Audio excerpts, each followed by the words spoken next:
भगवान श्री गोविंद देव जी पहले वृंदावन में ही विराजते थे। आज भी मंदिर है गोविंद देव जी का। आप कभी वृंदावन आए तो गोविंद देव जी का दर्शन, आज भी मंदिर का दर्शन होता है। ये गोविंद देव जी कौन है? जब भगवान श्री कृष्ण धरती से परम धाम चले गए तब भगवान श्री कृष्ण के पुत्र थे प्रद्युम्न, प्रद्युम्न के पुत्र थे अनिरुद्ध, और अनिरुद्ध के पुत्र हुए हैं वज्रनाभ। भगवान के जाते ही सारे पुत्र पौत्रादि तो भगवान के संग चले गए थे, पर जो वज्रनाभ थे वो रह गए थे। उन्हीं की संतान आज जितने भी यादव हैं वो उन्हीं के वंश हैं। तो जब वज्रनाभ ने सुना कि हमारे जो पिता के पिता थे भगवान श्री कृष्ण बहुत सुंदर थे, उनकी चर्चा उनकी कथा जब वज्रनाभ ने सुनी तो उनके हृदय में भी भगवत प्रेम जागा और उन्होंने सोचा कि कैसे थे मैं देखना चाहता हूं। तो उन्होंने ठाकुर जी का विग्रह तैयार किया भगवान के स्वरूप का। तो जैसे भगवान का मुखमंडल था वैसा ही श्री गोविंद देव जी को उन्होंने तैयार किया और उनकी पूजा अर्चना स्टार्ट की। जब बहुत समय बीत गया और आक्रांताओं का उन्होंने वृंदावन में स्थापना की। वो रहते तो थे यहीं मथुरा वृंदावन में ही। जब उनकी लीला पूरी हुई, वज्रनाभ जी चले गए, उनका कार्यकाल पूरा हुआ, मंदिर बना करके चले गए, आरती पूजा चल रही थी कि कुछ हजार वर्षों बाद आक्रांताओं का आक्रमण हुआ और फिर वहां से वृंदावन की पावन धरती से जयपुर की ओर ठाकुर जी को लेकर यहाँ आए और यहाँ मंदिर की स्थापना हुई और तुरंत यहाँ ठाकुर जी विराजमान हुए।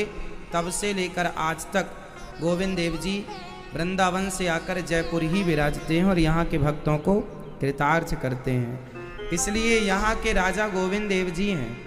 जब यहाँ के राजा मानसिंह इत्यादि जब गोविंद देव जी के पास गए, जब मंदिर का निर्माण हुआ और ठाकुर जी का प्रतिष्ठित ठाकुर जी को किया, तो राजा ने कहा था, अपनी बात सभा में कही थी कि आज से हम सभी अपना राजा गोविंद देव जी को मानते हैं और हम सब उनके दास बनकर के उनकी सेवा को आगे बढ़ाएंगे। तो जयपुर में जितने लोग रहते हैं आप सभी का भाव यही होना चाहिए कि हमारे राजा तो श्री गोविंद देव जी हैं और हम उनके दास हैं। हमारे ठाकुर कौन? हमारे भगवान कौन? श्री गोविंद देव जी। इसलिए कहा करता हूं कि गोविंद मेरो है, गोपाल मेरो है, गोविंद मेरो है, गोपाल मेरो है। तो ठाकुर हमारे हैं, हम भगवान के और भगवान हमारे। इस प्रकार सदा अपने आप को भगवान का मान कर ही चलना चाहिए। आइए प्रवेश करते हैं भगवान की अमृतमयी कथा में। प्रिय भक्तों, भागवत जी में 18,000 श्लोक, 335 अध्याय और 12 स्कंध, 12 स्कंध, 6 अध्यायों की अद्भुत महिमा गाई गई है। क्या लिखा है व्यास जी महाराज ने? सच्चिदानंद रूपाय विश्वोत्पत्त्यादि हेतवे तापत्रय विनाशाय श्री कृष्णाय वयं नुमः। सच्चिदानंद रूपाय। देखो भागवत जी कैसी हैं, सत्य को बढ़ाने वाली हैं। जब किसी के अंदर सत्य कम हो जाए, दया कम हो जाए, तो उसे क्या करना चाहिए? भागवत सुनना चाहिए। भागवत जी क्या देती हैं? सत्य को बढ़ाती हैं। ईश्वर का नाम ही है सच्चिदानंद, सतघन चितघन आनंद घन बराबर सच्चिदानंद। भगवान कैसे हैं? सत्य चित आनंद। भगवान ही सत्य हैं, इसलिए हमें उनको ही सत्य मानकर उनकी सेवा करनी चाहिए। देखो, भागवत सुनने से सत्य बोलने का भाव जागता है। यदि हम भागवत ना सुने तो हमारे जीवन में झूठ ही झूठ हो जाएगा। सत्य बोलने का जितना भी भाव है वह सत्संग से ही जागता है कि हमें भी सच बोलना चाहिए, वरना लोग झूठ के रास्ते पर निकल पड़ते हैं। इसलिए ईश्वर सत्य है। अच्छा, आप लोग झूठे हैं कि सच्चे हैं? मैया, आप झूठी हो कि सच्ची हो? बताओ, आप झूठी हो? नहीं, सच्ची हो? पीछे की मैया बताएंगी झूठी हो कि सच्ची हो। मैया, जो सच्चे हैं वो हाथ उठाएं और जो झूठे हैं वो हाथ उठाएं। सब सच्चे हैं। पीछे आवाज आ रही है मेरी माँ? किस किस को आवाज आ रही है? हाथ उठा लो। अच्छा, सबको आ रही है। ठीक, अब सुनो, आप कह रहे हैं आप सच्चे हैं। अच्छा, ये बताओ, हम सच्चे हैं कि भगवान सच्चे हैं? जोर से। भगवान सच्चे हैं और हम कैसे हैं? हम झूठे हैं, हम सच्चे नहीं हैं। कैसे? सच्चा वो होता है जो कभी नहीं बदलता। सच्चा वो होता है जो कभी नहीं बदलता। तो आप लोग बदल रहे हैं कि नहीं? जब आप माँ के पेट से बाहर आए थे तो छोटे से थे, फिर बड़े हो गए, फिर बूढ़े हो गए। आपके बाल पहले काले थे, फिर सफ़ेद हो गए। इसका मतलब क्या है? आप बदल रहे हैं। आप हर दिन हर साल बदल जाते हैं, हाँ या ना? आपके बचपन की फ़ोटो और आज की फ़ोटो में बहुत अंतर आ गया है। आप बहुत बदल गए हैं, और जो बदलता है वह सत्य नहीं होता। सत्य वह है जो कभी बदलता ही नहीं। इसलिए गोविंद देव जी सत्य हैं और हम झूठे हैं, क्योंकि हम परिवर्तनशील हैं, बदल रहे हैं, हम में बदलाव है। इसलिए हमें अपने आप को उस सच्चे परमात्मा से जोड़ना चाहिए। देखो, पानी जब दूध से जुड़ता है, पानी जब दूध में मिलता है तो पानी भी दूध के भाव बिकता है ना? उसी तरह जब हम उस सच्चे परमात्मा से जुड़ जाते हैं तो हम भले झूठे हों पर सच्चे परमात्मा से जुड़ करके हम भी सच्चे हो जाते हैं। इसलिए सच्चा वही है जो भगवान से जुड़ा है। सत हरि भजन जगत सब सपना। सत्य वही है, सच्चा वही है जो भगवान से जुड़ा है, और जो भगवान से नहीं जुड़ा वो सब झूठे हैं। इसलिए जगत झूठा है, जगन्नाथ सच्चे हैं। घड़ा, अच्छा बताओ, घड़ा सच्चा है कि माटी सच्ची है?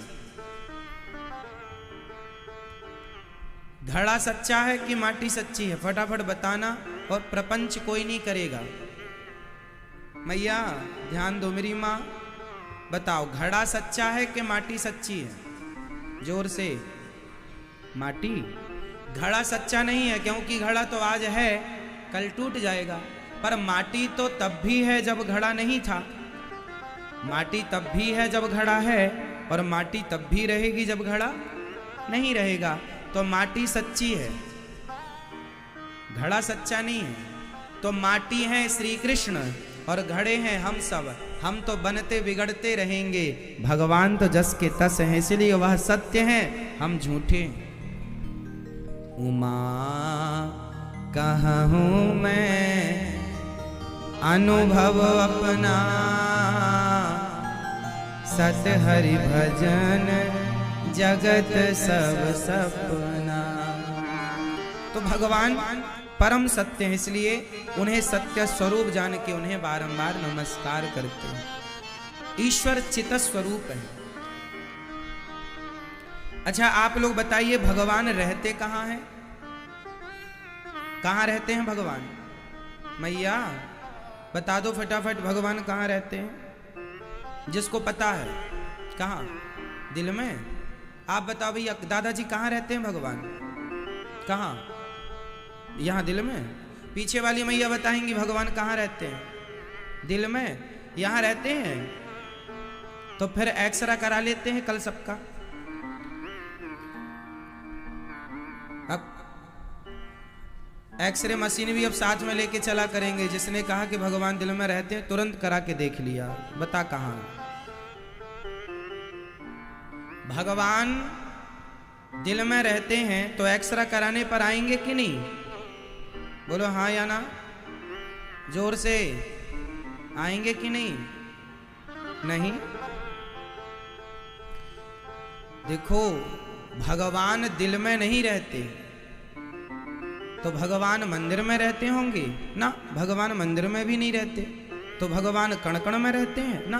भगवान कण कण में भी नहीं रहते। भगवान कहाँ रहते हैं? जल्दी से बताओ कहाँ रहते हैं? जोर से।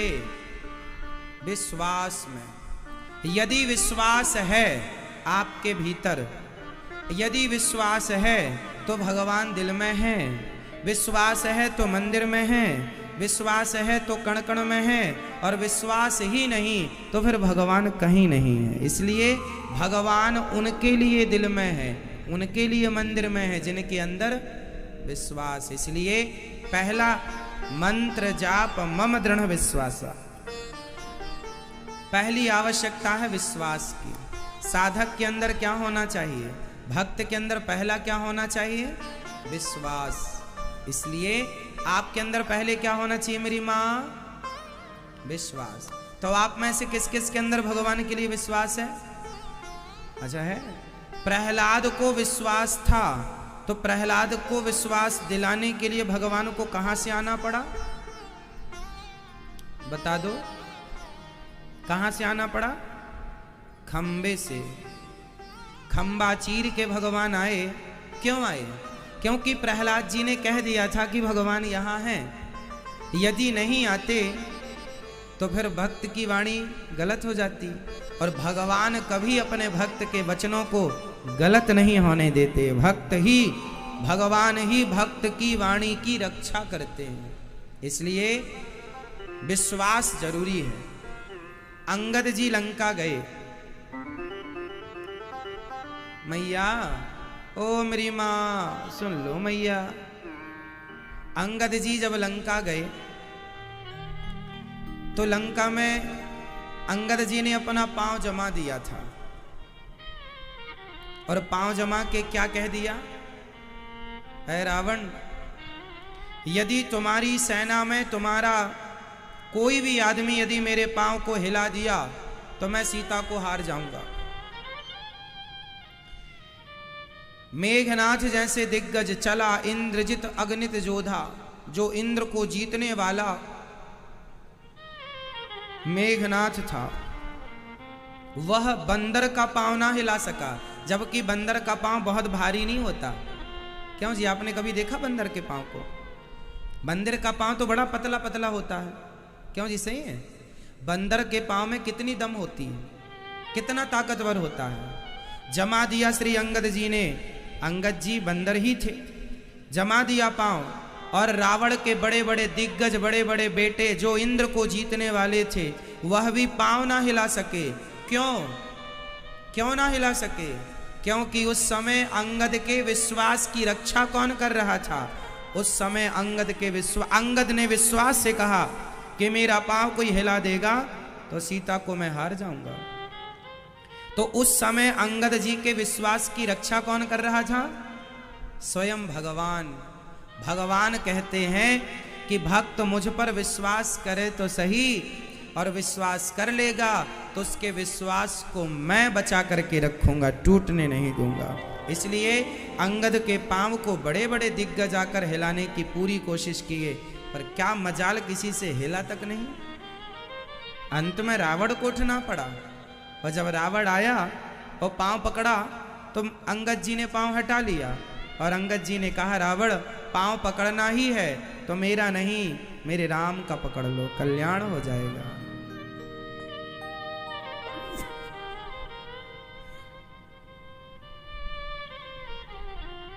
इसलिए भगवान के चरणों को पकड़ने में ही लाभ है। वहां से अंगद जी आए, समाचार दिया। कुल मिलाकर अर्थ यही निकला कि भगवान पर भक्त का क्या होना चाहिए? अच्छा, कितना विश्वास होना चाहिए हमारा? 25%, 50%, 75% या 100%? भगवान में कितना विश्वास होना चाहिए? बोलो मेरी माँ, जोर से। 100%, 100% विश्वास होना चाहिए। आपका है 100%? जब द्रौपदी की साड़ी भरी सभा में खिंच रही थी, तो उस समय द्रौपदी को विश्वास पहले किस पर था? अर्जुन पर। अर्जुन आएंगे, मेरी रक्षा करेंगे, पर अर्जुन नहीं आए। भीम आएगा, भीम रक्षा करेंगे, भीम नहीं आए। जब कोई ना आया, तब द्रौपदी समझ गई कि मैं इन पर विश्वास कर रही हूं, ये तो व्यर्थ है। तब द्रौपदी ने 100% विश्वास किस पर किया? अब गोविंद पर। और जब पुकारा तो भगवान ने देर नहीं लगाई। कहने का अर्थ ये है, आप जगत पर विश्वास कर भी लें तो किया तो था द्रौपदी ने। कोई आप इकलौते नहीं है जो पहली बार आप अपने पत्नी पर या पति पर या पुत्र पर या परिवार पर या पैसे पर या पद पर या प्रतिष्ठा पर आप विश्वास जमाते हैं। याद रखना, कोई विश्वास काम नहीं आएगा किसी का। एक भरोसे, एक बल, एक आस विश्वास, एक राम घनश्याम हित चातक तुलसीदास। यदि विश्वास है, यदि हमें विश्वास करना है तो केवल एक भगवान पर विश्वास करना है। मीराबाई की तरह, मेरे तो गिरधर गोपाल दूसरो न कोई। उस एक के भरोसे हूं मैं, और मेरा तो दूसरा कोई सहारा है ही नहीं। मैंने कोई ऑप्शन, देखो ज्यादा ऑप्शन होना भी हानिकारक है। द्रौपदी के ऑप्शन ही तो उसको ले डूबे। जितनी देर लगी वो ऑप्शनों के कारण ही तो लगी कि मेरे 5 ऑप्शन हैं। द्रौपदी के पास कितने ऑप्शन थे? मैया, ओ मेरी माँ, बाहर ना देखो मेरी माँ, कछा अंदर चल रही है यहाँ पंडाल में। अच्छा बताओ, द्रौपदी के पास कितने ऑप्शन थे मेरी माँ? जोर से, मैया, ओ मोबाइल वाली मैया, वो पीले साड़ी पहनी है, सबसे आखिरी में कोने में बैठी, बाहर भी देख रही हैं और मोबाइल भी चला रही हैं। आपको क्या लग रहा, हमें दिखाई नहीं पड़ रहा?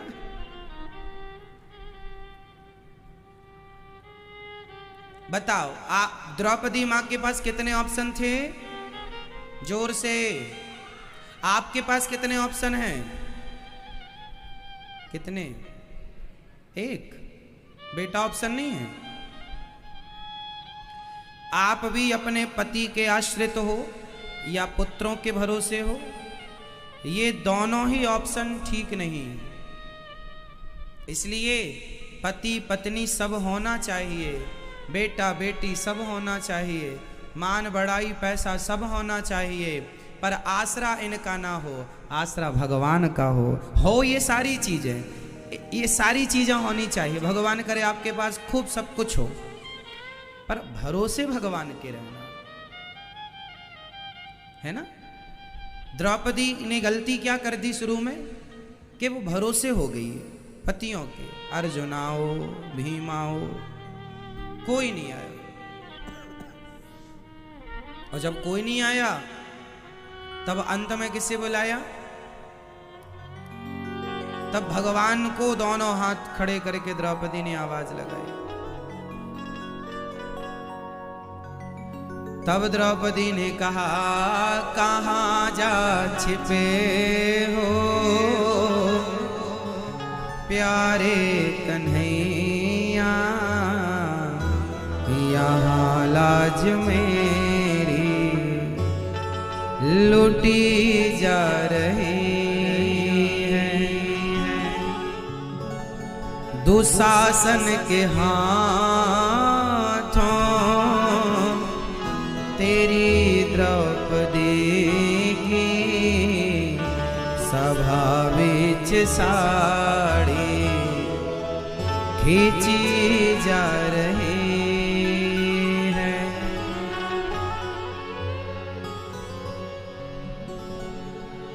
गुरु द्रोण बोलो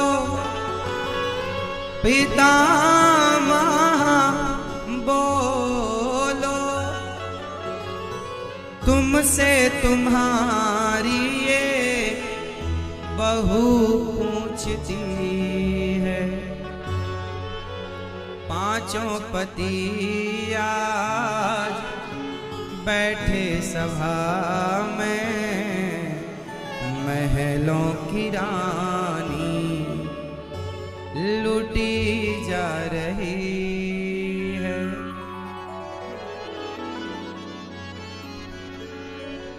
कहाँ हो गोविंद?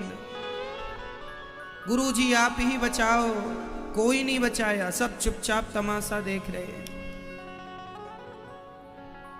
अब द्रौपदी अपना रोना रो रही हैं। जिन्होंने कभी मेरी सूरत ना देखी, वो देखेंगे आज वदन मेरा नंगा। जुआ में पति जी मेरे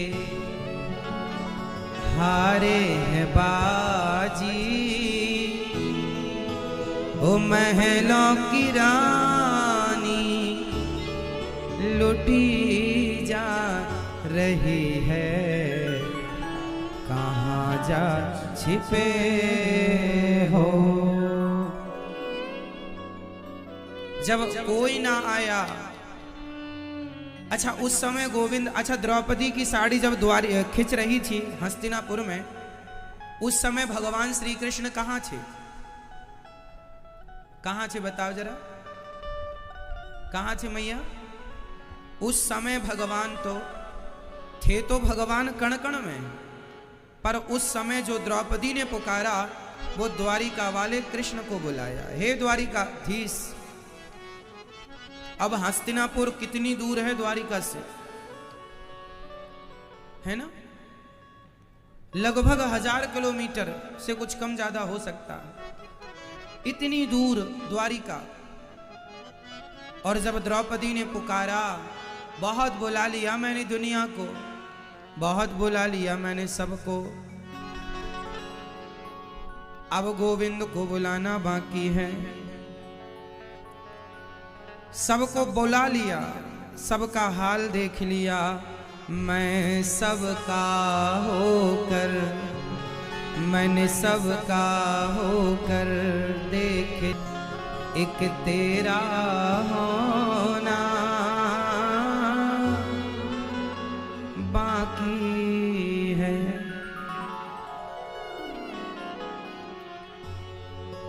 मैंने सबका होकर देख लिया, बस तेरा होना बाकी है। मैंने सब कुछ खोकर देख लिया, बस खुद को खोना बाकी है। तेरे प्यार में रो रो सांवरिया, आंखों में आंसू बहते हैं। प्रेमी के आंसू ओ मोहन, बस तुमसे इतना कहते हैं। तेरे इन पावन चरणों को तो एक बार भिगोना बाकी है। हे गोविंद, अब तेरे चरणों को मैं अपने नेत्रों के जल से धो रही हूँ। अब बहुत बुला लिया, बहुत सहारा, बना लिया दुनिया को, अब नहीं। अब बहुत हुआ मैंने देख लिया, दुनिया के आगे रो रो कर। अब बहुत हुआ मैंने देख लिया, दुनिया के आगे रो रो कर।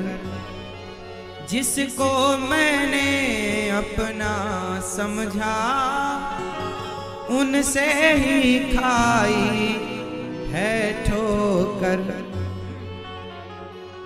रोई मैं बहुत जग के आगे, तेरे आगे रोना बाकी है। रोई मैं बहुत जग के आगे,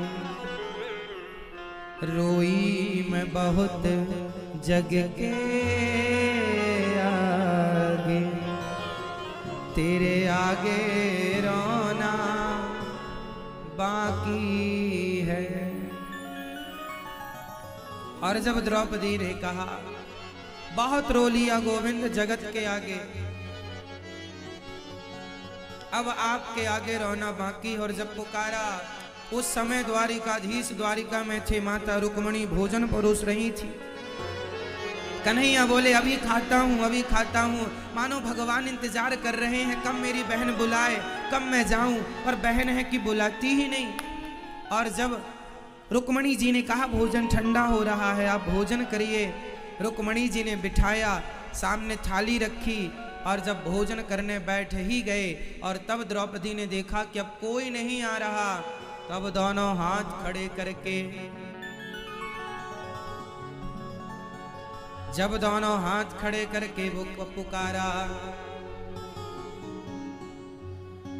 आओ कन्हैया आओ मुरारी, तुमको पुकारे ये बहना तुम्हारी। देखो जरा ये हालत हमारी, बहना तुम्हारी लुटी जा रही है। अब द्रौपदी ने कहा अब तुम्हारी बहन लुट रही है गोविंद, आओ। और जब पुकारा, द्वारिकाधीश द्वारिका से पलक झपकते ही आ गए, और साड़ी का वस्त्र का अवतार लेकर आज भगवान खुद खिंच रहे हैं साड़ी बनकर द्रौपदी की। दुशासन खींचता गया, 10,000 हाथियों का वजन बल था दुशासन का, खींचता गया, इतना खींचा ढेर लग गया, पर कपड़े कम ही नहीं हो रहे हैं। क्यों? क्योंकि जिनकी लाज भगवान बचाते हैं, उनकी लाज दुशासन कभी लूट नहीं सकता ना मेरी माँ। इसलिए रक्षक भगवान है, इसलिए पुकारो उन्हें जो अपने हैं। क्या दुनिया को हम पुकारने लग जाते हैं। अब जब साड़ी बढ़ी तो दुशासन बोला कि साड़ी बीच नारी है कि नारी बीच साड़ी है, कि साड़ी ही की नारी है कि नारी ही की साड़ी है। तब द्रौपदी समझ गई कि गोविंद आ गए। मूर्ख, ना साड़ी बीच नारी है, ना नारी बीच साड़ी है, ना साड़ी ही की नारी है, ना नारी ही की साड़ी है। ये तो वृंदावन बिहारी हैं जो चीर बनकर खींचे जा रहे हैं, खींचे जा रहे हैं। तब द्रौपदी ने दोनों हाथ जोड़कर गोविंद से कहा, हे गोविंद, आपने जैसे हमारी लाज बचाई है, हे विधाता सबकी लाज बचाना। भगवान बोले, द्रौपदी तुम्हारे जैसे जो जो पुकारता रहेगा, मैं उसकी लाज बचाता रहूंगा। पुकारने वाला तुम्हारी तरह होना चाहिए। आज भी बहुत द्रौपदियों की लाज लुटती है। लोग कहते हैं तब तो आए थे गोविंद, आज क्यों नहीं आए? क्योंकि आज पुकारने वाली वो द्रौपदी नहीं है ना। आज पुकारने वाली द्रौपदी नहीं है, उनके आने में देर नहीं है मेरी माँ। हमारे बुलाने में देर है। यदि विश्वास है तो आएंगे जरूर। मेरा सांवरा दिल से बुला के देख। भगवान तब तब आते हैं जब जब भक्त विश्वास से बुलाए। प्रिय भक्तों, आप ये समझिए कि भगवान सबके भीतर हैं। ईश्वर सत चित आनंद, ईश्वर चित मीन्स सबके भीतर प्रकाश के रूप में विद्यमान है। भगवान का एक नाम है आनंद। भगवान का एक नाम क्या है मेरी मां? आनंद। अच्छा देखो, इस संसार का प्रत्येक व्यक्ति संसार से क्या चाहता है? आनंद। आप क्या चाहते हैं? सुख चाहते हैं, आनंद चाहते हैं। और ये सुख आनंद चाहते सब हैं, पर मिलता किसी किसी को। अच्छा बताइए, सबसे ज्यादा आनंद किस चीज में है? खाने में, पीने में, सोने में, घूमने में, पैसे में, परिवार में, पुत्रों में, पत्नी में, पति में, पद में, प्रतिष्ठा में, पैसे में। बताओ सबसे ज्यादा आनंद किस में? सुख। मैया बता दो मेरी माँ। अच्छा, आप तो इतनी बूढ़ी हो गई, जो बूढ़ी हो गई मैया, मैं उनसे सवाल कर लूं। बताओ आपकी इतनी उम्र हो गई, आपको सबसे ज्यादा आनंद किस में मिला? सबसे ज्यादा सुख किस में मिला? पति में, पत्नी में, पुत्र में, पैसा में, परिवार में, खाने में, सोने में, किस में? सबसे ज्यादा आनंद किस में मिलता है?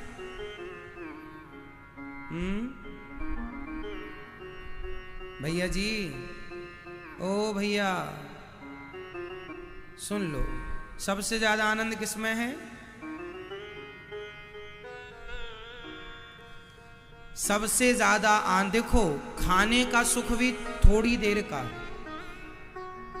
जितनी देर पेट में भूख है आप उतनी देर तो खाएंगे। पेट भरने के बाद जिस चीज से आपको आनंद मिल रहा था उसी से गिलानी हो जाएगी। अरे बस बहुत करो, रसगुल्ले बहुत खा लिए, बहुत गुलाब जामुन खा लिया, है ना, बहुत खा लिया, बस चूरमा बहुत हो गया, अब नहीं। चूरमा खाने में अच्छा लगता है, पर कितना, 2-4 किलो तो आप खा नहीं सकते। क्यों जी? भाई जितना पेट में समा गया, उस पेट भर गया, उसके बाद फिर वो आपको गिलानी देने वाला बन जाएगा यदि कोई ज्यादा परोसने लग जाए तो। इसका अर्थ ये हुआ कि सुख आनंद ना खाने में हमें कंटिन्यू मिला निरंतर, ना सोने में बहुत ज्यादा, ना पत्नी में आनंद मिला, ना पुत्र में। यदि आपको आनंद मिला था तो ये सारी चीजें ऑलरेडी आपके पास हैं, खाना, सोना, पत्नी, परिवार, पैसा, तो आप आनंदित हो जाते।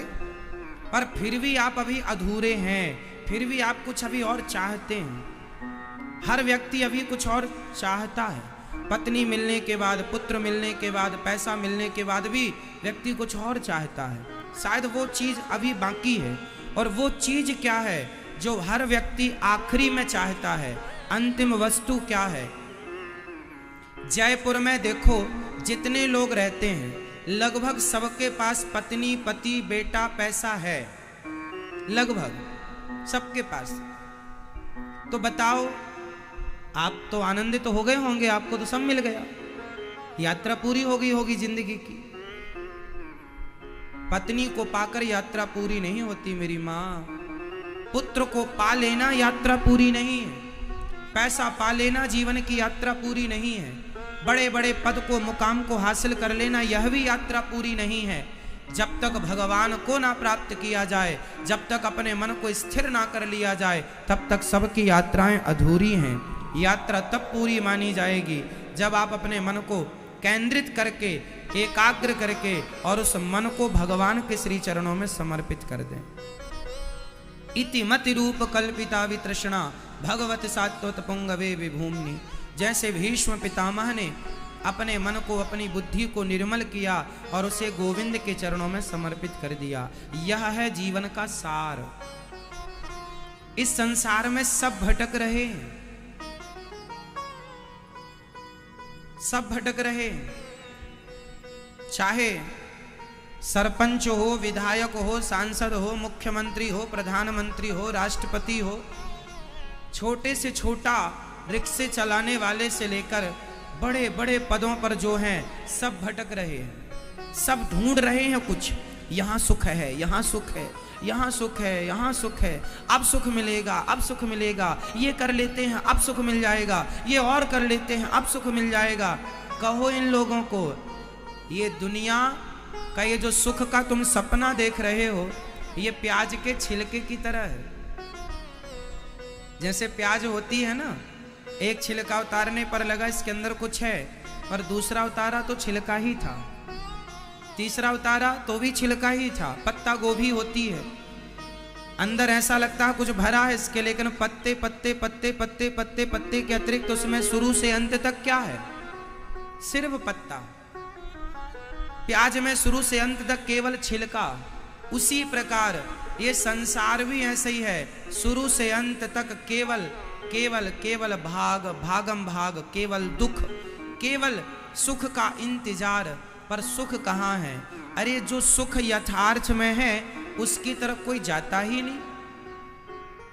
बड़े पद पर पहुंच जाना सुख की निशानी नहीं। बड़े बड़े पदों पर रहने वाले लोग भी हम लोगों से ज्यादा परेशान हैं।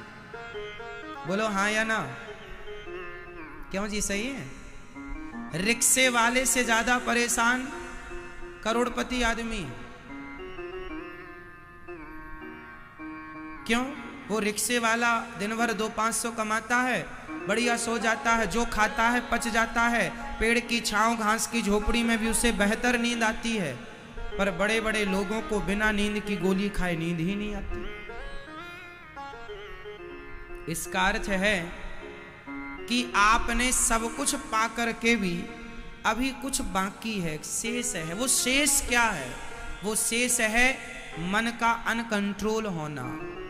ये जो आपका मन है जो भाग रहा है, इसमें चला जाए, उसमें चला गया, ये मन की जो भागम भाग है, जब तक ये आप कंट्रोल नहीं करते, जब तक मन को आप स्थिर नहीं करते, जैसे कछुआ 5 चीजें बाहर कर लेता है और 5 चीजें अंदर कर लेता है। कछुआ 5 चीजें बाहर कर लेता है।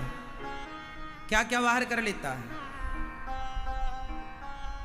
मैया, कछुआ कौन कौन सी 5 चीजें बाहर कर लेता है और 5 चीजें अंदर कर लेता है? कछुआ अपने हाथ पांव बाहर कर लेता है और मुंह भी बाहर कर लेता है, और समय देखा कि खतरा है तुरंत सिकोड़ लेता है। हाँ या ना? कछुआ सिकोड़ लेता है समय पर बाहर कर लेता है, समय पर भीतर। ये सीख है। क्या सीख है? कि आप अपने मन को बाहर कर लें, पत्नी पुत्र परिवार में लगाएं, और जब ये जिम्मेदारियां पूरी हो जाएं तो मन को सिकोड़ कर अंतर्मुखी बनाएं, अब भगवान में लगाएं। लेकिन आपका मन ऐसा है कि एक बार बहिर्मुखी हो गया तो फिर अंतर्मुखी नहीं हो पाता, है ना? मन का बहिर्मुखी होना क्या है? मैं समझाता हूं। मन का बहिर्मुखी होना क्या है? संसार में मन का लगना, भोगों में, पैसे में, दुनिया में, प्रपंच में, निंदा चुगली में मन का लगना, ये मन का बहिर्मुखी है। आपका मन सबसे ज्यादा निंदा में लगता है ना, चुगली में। जयपुर की माताएं चुगली करती हैं कि नहीं? बताओ मैया, बोलो मेरी माँ। आप लोग चुगली उगली करती हो कि नहीं? नहीं? मैंने सुना जयपुर में कम चुगलियां होती हैं। सही है? पीछे वाली मैया, आप चुगली करती हो मेरी माँ? करती हो क्या? नहीं नहीं, जयपुर में कम होती है, मैंने सुना है। अब आप लोग इस रिकॉर्ड को तोड़ दें वो अलग विषय है ना। निंदा चुगली कम कीजिए। जिसका मन निंदा चुगली में लगा है, झूठ कपट में लगा है, भोगों में लगा है, समझ लेना कि ये बहिर्मुखी है। इसे क्या कहेंगे? जोर से बोलो भैया। जिसका मन निंदा में लगा उसको क्या कहते हैं आप बताओ? बाहर मुखी नहीं, मोबाइल चलाएंगे तो नहीं सुन पाएंगे। बहिर्मुखी क्या कहते हैं उसे? जोर से, पीछे वाली मैया जोर से। जिसका मन चुगली में, पैसे में, संसार में, विषय भोगों में लगा है, उसके मन को क्या कहते हैं? वो कौन सा मन है? बहिर्मुखी। जो बाहर की तरफ देखे वो बहिर्मुखी है, और अंतर्मुखी मन वही है जो बाहर कुछ भी हो रहा है पर वो अंतरात्मा में प्रसन्न है। हर हाल में, हर परिस्थिति में जो प्रसन्न है वह अंतर्मुखी है। इसलिए मन को बहिर्मुखी बनाया जाएगा तो वो दुखी करने वाला होगा, और मन को अंतर्मुखी बनाया जाएगा तो वही मन सुख देने वाला होगा। भाई बिजली का तार, एक तार होता है खुला, एक तार के ऊपर प्लास्टिक चढ़ा होता है। जो हम लोग घर में केबल डालते हैं उसमें प्लास्टिक होता है, उसे पकड़ लेने से करंट नहीं लगेगा। पर जो बाहर केबल पड़ी हुई है, जो खंबे से 2 खंबा चल रही है, अब तो केबल आ गई है, पहले जो अंटी लगाते थे तार में, जानते हैं वो दौर देखा होगा आप लोगों ने। वो तार बिल्कुल खुला होता तो उसको कोई पकड़ ले तो डायरेक्ट करो। भगवान विश्व की उत्पत्ति पालन संहार करते हैं, ऐसे भगवान को हम नमस्कार करते हैं। शुकदेव भगवान का जन्म हुआ, जन्म लेते ही चल पड़े भगवत धाम की ओर। ऐसे सुखदेव भगवान को हम बारंबार नमस्कार करते हैं। 88,000 संत बैठे हैं। सूत जी का आगमन हुआ, सभी संतों ने कहा कि हमें कथा सुनाइए। सूत जी ने कहा अब मैं आपको ऐसी कथा सुनाऊंगा जिसे देवता भी सुनने को तरसते हैं। ये जो भागवत की कथा है, एक बार शुकदेव जी राजा परीक्षित को शुकताल में भागवत सुना रहे थे। शुकताल जानते हैं कहाँ है? गंगा के किनारे।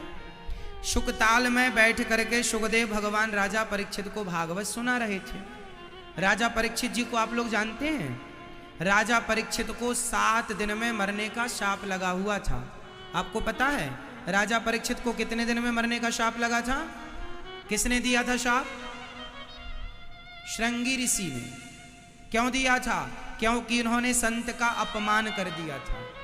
इसलिए जीवन में हमें कभी किसी का अपमान नहीं करना चाहिए। अपमान करने से देर सवेर हमें उसका परिणाम भोगना पड़ता है। इसलिए कोशिश करो कि अपमान हमसे ना हो। अरे सम्मान देने से सम्मान मिलता है, अपमान करने से क्या मिलेगा? इसलिए सम्मान दीजिए। राजा परीक्षित से गलती हो गई, संत जी के गले में मरा सांप डाल दिया था, अपमान कर दिया, शाप मिल गया उनके पुत्र ने। इति लंघित मर्यादम तक्षकः सप्तमे हनि जाओ, आज से 7वें दिन तक्षक तुम्हें डसेगा, मृत्यु हो जाएगी। तब राजा परीक्षित शुकताल में आए और उन्हें भागवत सुनाई। जिसे 7 दिन में मरना हो उसे भागवत ही सुननी चाहिए। इस कलयुग में केवल भागवत जी ही ऐसी हैं कि कोई भागवत सुने तो भागवत सुन के भवसागर से पार हो जाता है। केवल भागवत में ऐसी ताकत है। आप आज पहला दिन है ना आपका, आप 2 दिन बाद 4 दिन बाद हमसे मिलके बात कर सकते हैं। आपसे मैं सवाल करूं तो उत्तर देना। भागवत सुनने में शांति मिलती है कि नहीं ये बताओ। आप बताओ, यथार्थ बोलना, मेरे कहने से ना बोल देना। आपको जो लग रहा है वो बोलिएगा। बताइए भागवत सुनने में शांति मिलती है कि नहीं? अभी आपने इतनी देर से सुनी, आधे घंटे 1 घंटे तो हो ही गए। बताइए इतनी देर में आपको शांति का अनुभव हुआ कि नहीं? किस किस को हुआ? इतनी देर में शांति किस किस को मिली? मिल रही है ना? इसका अर्थ क्या है? इसका अर्थ ये है कि संसार में शांति नहीं है। संसार का काम पूरा करके भागवत सुना करो, भागवत में ही शांति है। और भागवत में शांति क्यों है? क्योंकि भागवत में ही भगवान रहते हैं। भगवान कहीं गए नहीं, भागवत में रहते हैं भगवान। इसलिए भागवत सुननी चाहिए। इसलिए लोग भागवत जी की पोथी पाठ कराते हैं कि हम अपने पूर्वजों के लिए, कल्याण के लिए भागवत जी की पोथी पाठ कराएं। अभी 6 तारीख से वृंदावन में भागवत जी की पोथी पाठ बैठेंगी। आप लोग भी एक पोथी पाठ अपनी ओर से करा सकते हैं। और भागवत जी आप टीवी पर सुना करो। हम रोज रोज तो जयपुर आते नहीं हैं आपके यहाँ, लेकिन आजकल टीवी के द्वारा आप कथा सुन सकते हैं। टीवी के बाद भी रह जाए तो आप मोबाइल पर कथा सुन सकते हैं। आजकल तो साधन है साहब। यदि मोबाइल में बुरी चीजें हैं तो मोबाइल में अच्छी चीजें भी तो हैं, कथा भी तो ऐड कर सकते हैं उसमें। ये संस्कार कथा से ही मिलेंगे। आप में से कितने लोग मोबाइल पे कथा सुनते हैं? अच्छा, आप लोग सुनते हैं। आप YouTube पर अनिरुद्धाचार्य जी टाइप करो, डालो और ऐसे चैनल खुल के आएगा YouTube पर। चैनल को सब्सक्राइब कर लीजिएगा। 85 लाख लोगों का परिवार जुड़ा हुआ है YouTube पर। कितने लाख लोगों का परिवार है YouTube पर? 85 लाख लोग पूरे हो गए। और ये सारे 85 लाख लोग कौन हैं? वो लोग हैं जिन्हें ये चिंता है कि मेरे बच्चे संस्कारी बने।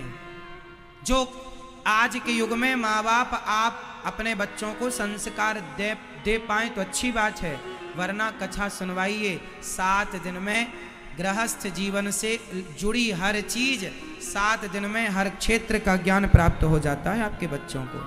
जब भी समय मिल जाए आप सुन लिया करिए। अपना मोबाइल निकाल लो, YouTube पर अनिरुद्धाचार्य जी डाल के ये कथा जो है जयपुर में, ये मोबाइल पर भी चल रही है।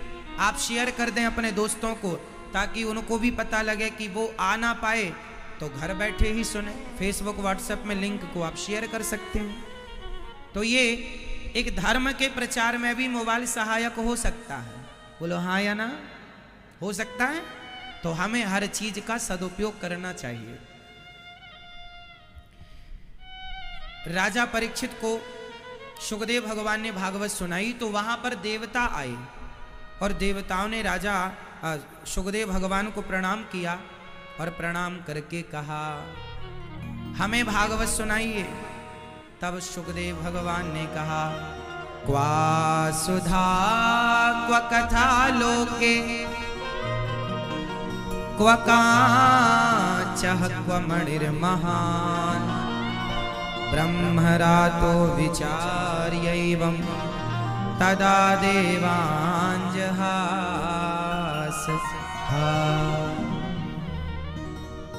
क्वा सुधा। शुकदेव भगवान कहते हैं इंद्र आपके स्वर्ग का अमृत है कांच का टुकड़ा और भागवत है मणि। कहाँ कांच का टुकड़ा और कहाँ मणि? क्या बराबरी हो सकती है? बराबरी बराबर की वस्तुओं में होती है। राजा शुकदेव भगवान ने देवराज इंद्र को भी भागवत सुनने का अधिकारी नहीं समझा। भागवत वही सुन सकता है जिसके हृदय में भगवान के श्री चरणों में सच्चा प्रेम है। देवता तो ये अधिकारी नहीं है। उनको वहां से विदा किया और 7 दिन में जब परीक्षित की मुक्ति हुई भागवत सुनकर तो देवताओं को बड़ा आश्चर्य हुआ। स्वर्ग में तराजू बांधी गई। एक पलड़े पर भागवत जी को रखा, दूसरे पलड़े पर स्वर्ग के सुखों को रखकर तौला तो भागवत जी का पलड़ा भारी था। क्योंकि भागवत जी की बराबरी कौन करेगा? भागवत जी प्रत्येक अक्षर श्री कृष्ण का सूचक है। अच्छा ये बताओ, जब कोई आपको गालियां देता है तो गालियां कहां से अंदर जाती हैं? कानों से। और कथा आपको कहां से अंदर जा रही है? कानों से। गालियां सुनने के बाद तुरंत गुस्सा आता है कि नहीं? मन अशांत होता है कि नहीं? गालियां आज आपने सुनी है तो मन भी आज ही अशांत होगा। ऐसा नहीं कि सुनी आज है अशांत कल हो।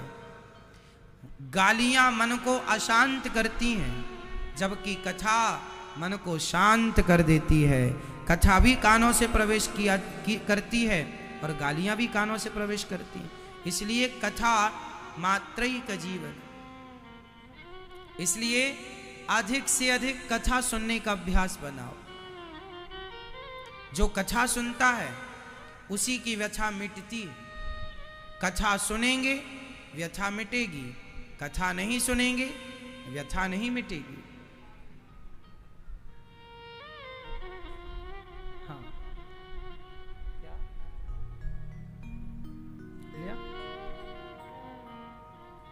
इसलिए कथा हमेशा सुनते रहो, कथा हमेशा। क्वा सुधा, एक बार नहीं बार बार। सदा सेव्या श्रीमद्।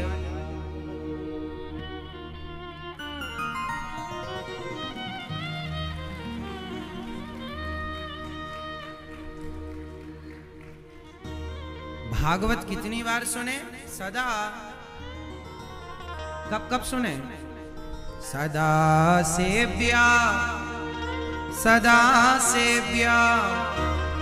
श्रीमद्भागवती कथा।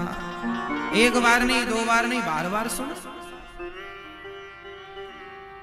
जब हम उल्टी सीधी बातें बार बार करते हैं, प्रपंच पंचायत बार बार करते हैं, रोज रोज करते हैं, तो कथा रोज रोज क्यों नहीं? आज समाज भटक क्यों गया?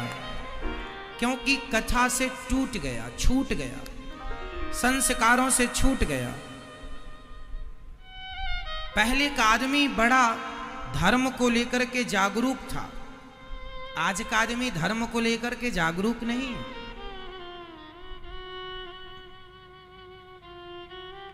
अच्छा बताओ मैया जी, जीवन में धर्म होना चाहिए कि नहीं? जीवन में धर्म होना चाहिए या नहीं? सवाल हमारा है, उत्तर दीजिए। ये दास पूछ रहा है आपसे, भैया बताओ जीवन में धर्म होना चाहिए कि नहीं? कितना होना चाहिए? जिसके जीवन में जितना अधिक धर्म होगा वह उतना सुखी होगा। सुख का मूल मंत्र ही धर्म है। जिसके जीवन में जितना धर्म होगा वह उतना सुखी होगा, और जितना धर्म का अभाव होगा वह उतना दुखी होगा। आप लोग आजकल के बच्चे जो पढ़े लिखे युवा पीढ़ी है ना, वो लोग कहते हैं अरे आज क्या रखा है धर्म में, क्या जरूर, खाओ पियो मौज करो ना। खाओ पियो मौज करो की जो नीति है यह तो कुत्ता बिल्लियों की नीति है, सुअर की नीति है। कुत्ता बिल्ली खाओ पियो मौज कर रहे हैं। हमारा जीवन खाओ पियो मौज करने के लिए नहीं मिला, बल्कि धर्म के रास्ते पर चलने के लिए मिला। अच्छा आज मैं आपको धर्म की उपयोगिता बता रहा हूं। देखो जीवन में धर्म कितना आवश्यक है, बहुत ध्यान से सुनिएगा। पीछे मैया शोर तो नहीं हो रहा है आपके यहां? ध्यान से सुनिएगा। जीवन में धर्म कितना आवश्यक है। एक सवाल मैं आपसे करूंगा, आप उत्तर दीजिएगा फटाफट। जो मोबाइल पे लगे हैं वो मेरा सवाल सुनेंगे, उत्तर आपसे लूंगा अभी। बताइए, एक लड़का था, वह लड़का गांव की मोहल्ले की सभी बहन बेटियों को छेड़ता था, परेशान करता था, गंदी निगाहों से देखता था। एक लड़का था जो गांव की सभी लड़कियों को गलत निगाहों से देखता था, गंदे विचार रखता था उनके लिए, परंतु वो अपनी बहन को कभी गंदी निगाहों से नहीं देखता था। उत्तर दीजिए क्यों? फिर से दोहराता हूं सवाल। एक लड़का था जो गांव की सभी लड़कियों को गंदी निगाहों से देखता था, परंतु खुद की बहन को वो कभी गंदी निगाहों से नहीं देखता था। क्यों? अपनी जो लड़का सबको गंदी निगाहों से देखता था, वो अपनी बहन को गंदी नजरों से क्यों नहीं देखता था? उसे किसने रोका था कि अपनी बहन को गंदी नजरों से नहीं देखना है? क्यों नहीं देखा उसने अपनी बहन को गंदी निगाहों से, ये बताइए। किसने रोका उसको? उत्तर दो, आपका उत्तर चाहिए। किसने? वो भाई है इसलिए। अरे भाई, तो मोहल्ले गली की जो लड़कियां हैं, क्या उसमें हमारा भाई बहन का रिश्ता नहीं हो सकता? क्या आप अपने मोहल्ले की बहन बेटी को अपनी बहन नहीं मानते? बिल्कुल मानते हैं। यदि एक लड़का सारी लड़कियों को गंदी निगाहों से देखता है, तो खुद की बहन को अच्छी नजरों से क्यों देखता है? क्यों का उत्तर कौन देगा? किसने रोका है उसे? कौन है उसके अंदर ये कहने वाला ये तेरी बहन है? कौन है? इसी का नाम है मेरी मां, धर्म। इसका नाम क्या है? जोर से क्या नाम है? सारी बहन बेटियों को वो गंदी निगाहों से देखता है, पर खुद की बहन को वो बहन मानता है, गलत नजर नहीं रखता, क्योंकि उसे पता है कि ये मेरी बहन है। और धर्म कहता है कि बहन को गंदी निगाहों से नहीं देखना चाहिए। कितना भी नालायक कोई हो, पर उसे कुछ ना कुछ थोड़ी ही सही 2% 5% धर्म का ज्ञान है। और जिस दिन उसका धर्म वो 2% भी मर जाएगा, उस दिन वो अपनी बहन को भी गलत निगाहों से देख लेगा। यदि आप और हम आज सुरक्षित हैं तो केवल धर्म के कारण। इसलिए जिसके अंदर जितना अधिक धर्म होगा, आपके अंदर ज्यादा धर्म होगा, तो आप मोहल्ले की लड़कियों को भी बहन कहेंगे। आपके अंदर और धर्म ज्यादा है तो आप पूरे राजस्थान की लड़की को बहन मानेंगे। आपके अंदर धर्म और ज्यादा है तो पूरे देश की बेटी को बहन मानेंगे। और ज्यादा है तो पूरे विश्व की लड़की को अपनी बहन कह देंगे, क्योंकि धर्म जितना ज्यादा होगा, आपकी सोच उतनी पवित्र होती चली जाएगी। और जितनी गंदी सोच है आपकी, ये समझ में आ गया कि आपके अंदर धर्म का परसेंटेज उतना ही कम है। ये परसेंटेज धर्म का, आज लोगों के अंदर धन तो बढ़ रहा है, धर्म ही तो कम हो रहा है।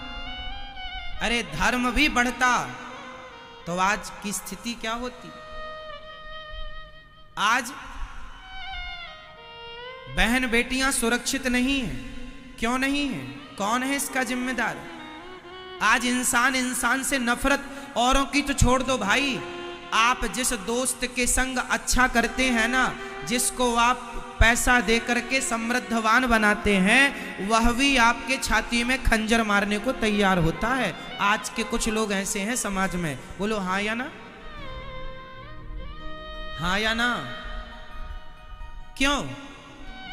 पहले का जमाना था, अरे पहले का छोड़ दो, आज के कुत्ते भी कैसे हैं उनकी मैं एक कथा सुना दूं। आज जयपुर का जो गली मोहल्ले का कुत्ता होगा, उसे आप 1-2 रोटी खिलाना तो पूरी रात आपके घर की चौकीदारी करेगा कुत्ता। पूछा किसी ने, क्यों रे, क्यों इस घर में चौकीदारी कर रहा है? तो कुत्ते ने कहा, मैंने इस घर की 2 रोटियां खाई हैं तो रात भर चौकीदारी करके रोटियों का हिसाब चुका रहा हूं। अरे कुत्ते भी वफादारी निभाते हैं, लेकिन आज का इंसान उस कुत्ते से भी बदतर हो गया है। जिसकी खाता है उसी की छाती में खंजर मारने को तैयार है। कुछ लोग ऐसे हैं समाज में। हाँ या ना? इसका मतलब, अरे मैं तो वो इंसान हूं कि किसी ने 1 गिलास पानी पिला दिया हो तो मैं सारी जिंदगी